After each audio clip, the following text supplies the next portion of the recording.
Welcome back to the SportsMax Zone, and we are continuing with cricket at Stumps on day 2 of the second test between the West Indies and Sri Lanka at the Sir Vivian Richards Stadium in Antigua. Sri Lanka, in their first innings, trailed by 218 runs with 7 wickets in hand. The West Indies resuming on the second day at 287 for 7, added 67 runs to their overnight total to be dismissed for 354, with captain Craig Claremont Brathwaite top scoring with 126. Brathwaite got support from Rakeem Cornwall, who made 73, and they shared in a 103-run 8th wicket partnership. Sri Lanka, responding to the West Indies 354, reached 136 for 3. Opener Lahira Tiramani has so far top scored with 55, and those are the scores so far. The West Indies 354, Sri Lanka 136 for 3 of 61 overs. Joining us now to recap the day's action, international cricket commentator Fazeer Mohammed. Faz, day when the Sri Lankans saw the target that they were chasing and put their heads down and tried to go at it. Your assessment of the state of the game?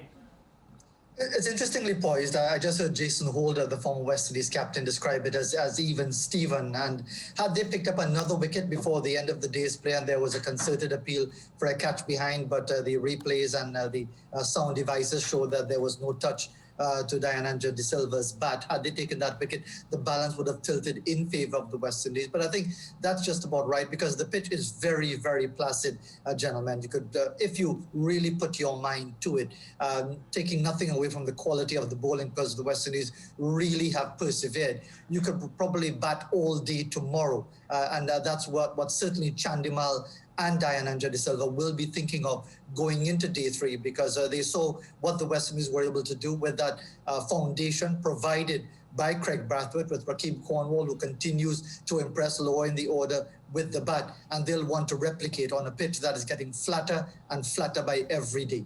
Yeah. So given the batting conditions, which appear favourable at this point then, Faz, how would you assess the West Indies' effort in the field in the second part of today's play, bowling and fielding, and the captain's strategy?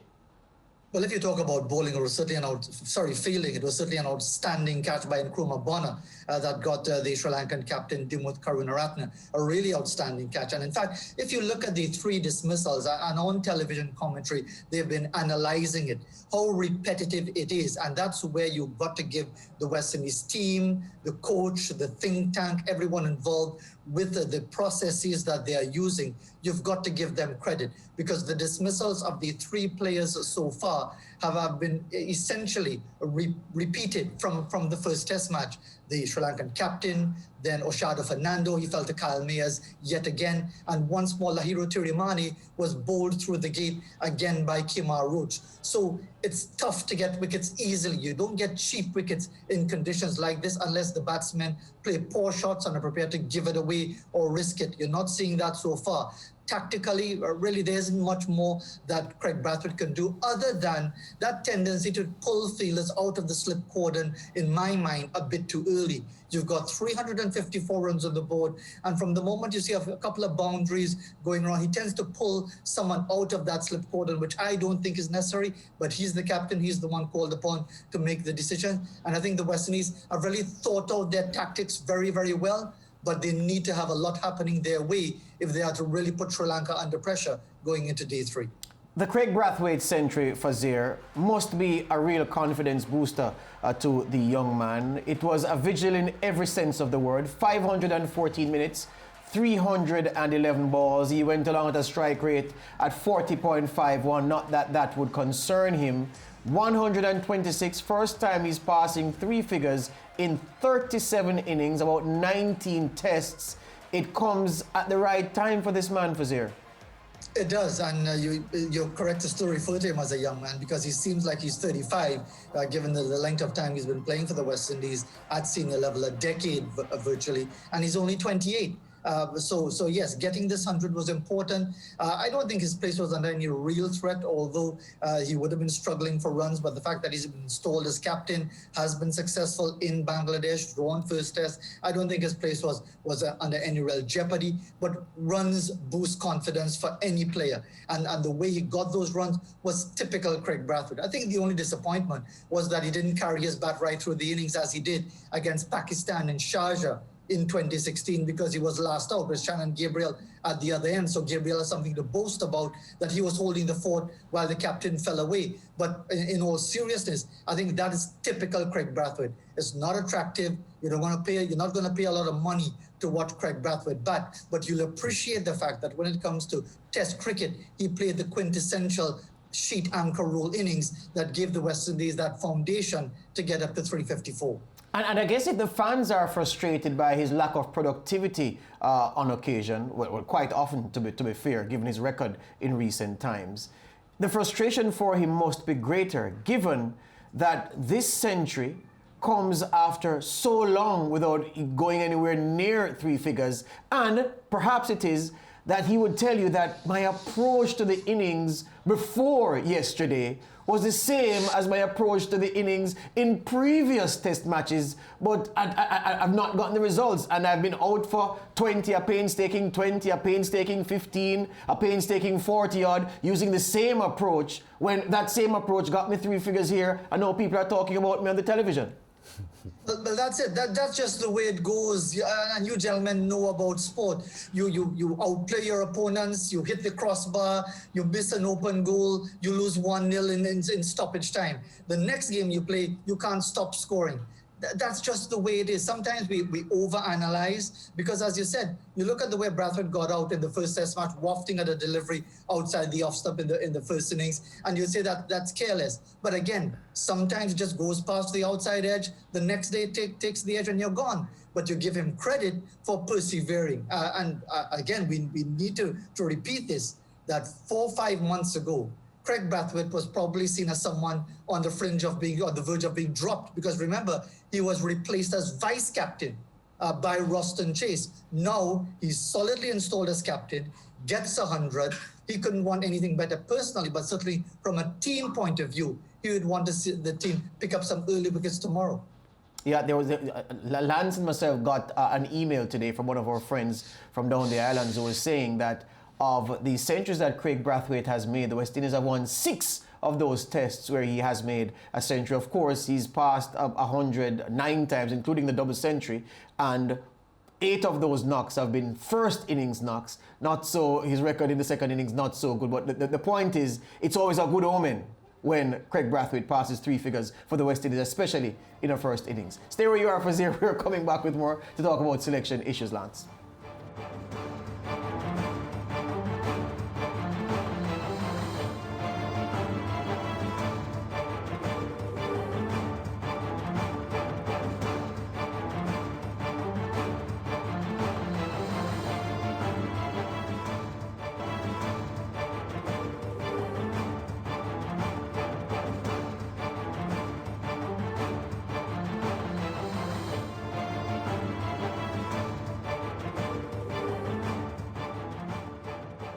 Still talking cricket on the SportsMax Zone, the West Indies coach Phil Simmons says Shai Hope and Roston Chase will have to fight their way back into the test team. Simmons was speaking ahead of the second test against Sri Lanka in North Sound, Antigua. Here's what he says: the guys who played in the test matches have done well, so we need to continue to back the guys who have done well in the last 3 test matches. The way I look at it is the guys did well. The guys went into Bangladesh. Each one of the batsmen did well. They earned their places. Roston and Shai, those other players will have to fight their way back in, and that's just how cricket goes. International cricket commentator Fazeer Mohammed is still with us. Faz, based on how the players who have replaced Shai Hope and Roston Chase have continued to perform, certainly Roston Chase and Shai Hope may be sitting on the sidelines to get their own opportunity. Your thoughts on the comments by Phil Simmons, your Trinidadian colleague? Yeah, well, Phil is right on the ball. I mean, in any context, I think you want to have a consistent policy.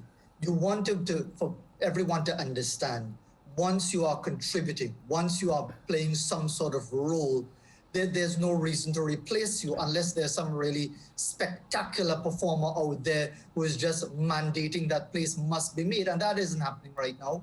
Of course, Shai Hope and Roston Chase would have been considered regulars, but again, Shai Hope averages 20 odd in Test cricket. Never mind his fantastic form in one days. Ruston Chase as well. He opted not to go to Bangladesh. Those who replaced him have performed. But let's not pretend that there aren't places available, even at this point, depending on what moves on after the IPL, because, everything stops for the Indian Premier League from April the 9th. So there'll be a lot of consideration for a Jermaine Blackwood, a John Campbell, maybe when you talk about the balance in the bowling lineup, whether the bowling is a bit too heavy, that you need an extra batsman. So there are options, but I don't think Phil Simmons is off the mark at all to suggest that you've got to reward one performance and those who have committed themselves to a team that at the moment would be showing some encouraging signs. Yeah, and there's a bit of trivia here that certainly supports the position Phil Simmons has taken, Faz, because when Bonner scored his 100 last week, it was only the fourth 50-plus score by a West Indian number 3 batsman in 5 calendar years. And of course, we know Shea Hope has batted number 3 for a lot of that period. Absolutely. So we tend to get carried away a lot of the time, especially in our region, especially with this cricket West Indies nonsense with the administration and so on that's going on right now. We get preoccupied with territorial loyalties. And if we are really honest with ourselves, as I said again, West Indies going to Bangladesh, winning 2-0. West Indies fighting so well in that first test match. Oh, yes, it ended in a draw, and they batted through the last day to ensure a draw, getting 354 this time around. The West Indies team are a long way away from being world beaters, but there are encouraging signs. And if it means that these players who are in the squad now are holding on to their spots, so be it, because as you just pointed out, those who are being talked about as possible replacements, they haven't exactly set the world on fire when we're talking about Test cricket specifically. And that invites this question: the selection policy, or the selection policy and the policy towards selection, two different things. The policy towards selection articulated by Ricky Skerritt when he was coming into office, even before he came in, and which has been practiced by those appointed since then. Do you get the sense that, unlike in previous times, this selection policy will lend itself to the kind of hijacking where a name player who's on the outside looking in comes back in to replace someone who's done well in the breach that they created by their absence? Well, but the evidence suggests that that's not going to happen, because you could have argued that automatically Darren Bravo should have walked into the West Indies team. Shea Hope should have been given an opportunity, even though he was clearly successful in the one-dayers. So that clearly is not the case. And it would appear that the selectors are prepared to reward not just performances, but commitment and dedication. Because again, as you gentlemen would be well aware, when it comes to sport, it's not just about the runs and the wickets and the goals and the points that you score, but it's about your commitment to the team. Are you part of a team, or are you just on your own beat, basically? And this approach to selection, which again, I say, has not been consistent in the past, because you get the feeling sometimes that there were other considerations apart from form and talent that led to the selection of some players. This policy about selection and the fact that the selection panel isn't afraid to make big changes, does it now put a kind of pressure on a man playing as captain, a man batting in the middle order, or a man bowling, that has not been a part of West Indies cricket for the longest while, and which didn't lend itself to the team being a competitive one to get into, and then not being a competitive one on the field against its rivals? Well, actually, I see it the other way around. Ooh. I see it as no pressure at all, because what it means that you understand clearly what the position is. The challenge, gentlemen, will be to see when this policy will be violated, because sadly, with our understanding of West Indies cricket, you feel that there's going to be pressure from somebody somewhere to bend the rules, and that's when you start to light a fire under the situation. Because look at Jason Holder, for example, today, George. He was so relaxed. He was making comments and so on. He seems to be liberated by the situation, even if he's relieved of the captaincy. But here's why I framed it that way, though, because I'm saying, there wasn't so long ago people were saying Jason Holder shouldn't be Test captain. Then you heard one narrative saying, yeah, but do we have anybody else to replace him as captain? And you're looking around, you don't see captaincy material in him, you don't see it in him, you don't see it here, you don't see it there. All of a sudden, circumstances aligned, Craig Brathwaite is the captain, Craig Brathwaite is successful, Craig Brathwaite continues and appears to know what he's doing, to the extent that Jason is asked to accept another role. I'm saying that kind of pressure whereby the man holding the seat of captaincy then knows that, well, it can't be that there's no alternative to me, because in the same way that Brathwaite came in and all of a sudden Holder could have been dispensed with, if you want to put it that way, it could happen to me, so I have to appear to be leading, and I have to lead by results and by motivation. That's why I frame the point that way. Well, if you see that as pressure, then you don't belong as captain, because that's what sport is about. Sport is about performance. But it's not been associated with West Indies cricket for the longest while, Fazeer, and that's my point. We know what sport is to be, but I'm saying the man at the helm of West Indies cricket on the field, the captain, and those holding key positions as specialist batsmen and bowlers or all-rounders, whatever it is, you have a pick. There was a sort of, yeah, I turn up, I'll play. I declare myself fit, I'm available, I'll play. Whereas other teams, the teams at the top level of sport, you had to be very, very good and very much informed to get consideration. And I'm saying that that was absent from the West Indies team for so long. I'm not saying it is here now, but I'm saying it appears as if we rolled the wicket for this to be the case now. And that is what I'm calling the pressure of permanency for the players and those appointed in special positions. I don't like the word pressure in sport, but I'll go with your description of it, because I would say expectation. What do you expect if you're playing at elite level, if not that you're expected to perform? And you're saying, well, okay, I may not perform, but I will hold on to my spot. Where does that happen other than West Indies cricket of the not too distant past?